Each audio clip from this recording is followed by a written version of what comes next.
Fortunate indeed were the people of Shirdi, at whose doorsteps Baba humbly stood as a mendicant, calling out Bhiksha de.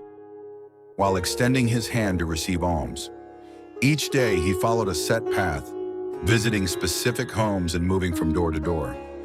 The houses of the 5 blessed ones from whom Baba took Bhiksha.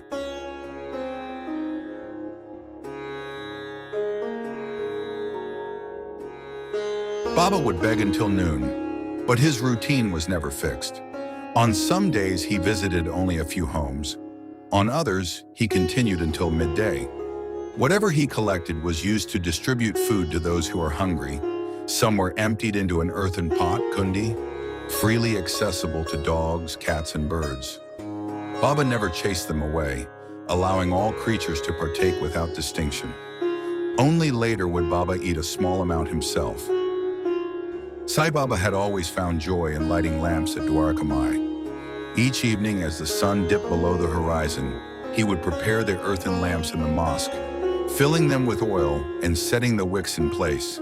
As dust settled, the flickering flames would dance against the worn stone walls, casting a golden glow in the otherwise dim interior.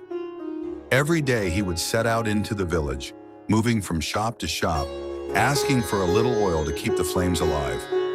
One evening, as Baba walked through the village in his calm, unhurried manner, the grocers gathered in a corner, murmuring amongst themselves.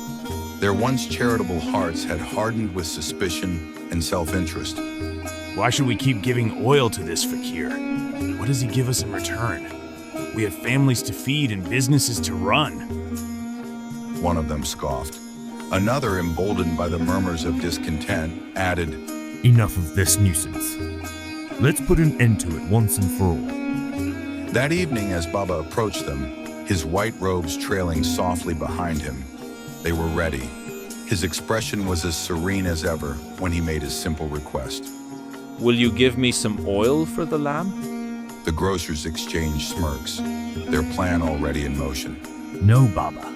We have no oil to spare tonight. Perhaps you can light your lamps without oil today. One replied curtly. A few chuckled, their laughter tinged with mockery.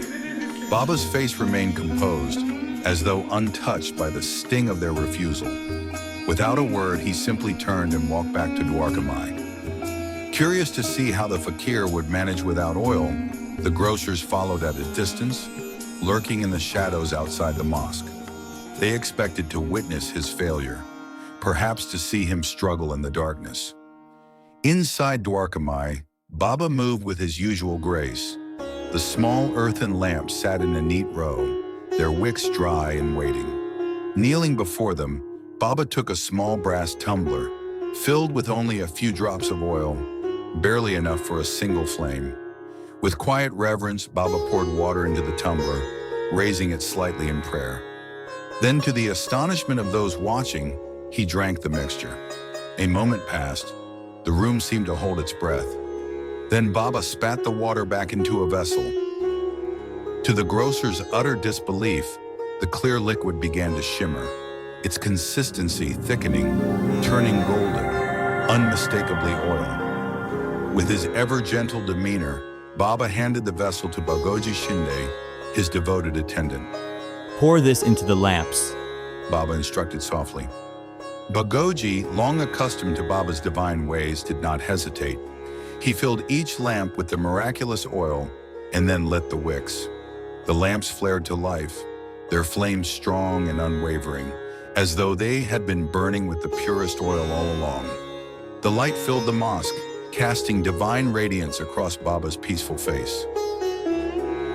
The men who had denied Baba oil stood in stunned silence. The weight of their doubt and arrogance now pressed upon their hearts like a heavy stone. One by one, they rushed into the mosque, their faces pale with remorse. Falling at Baba's feet, they wept with shame. Baba looked down at them compassionately, pardoned them with forgiveness, and emphasized the importance of being truthful at all times. From that day forward, no grocer ever refused Baba's request for oil, and the lamps of Dwarkamai continued to burn, symbols of his divine grace.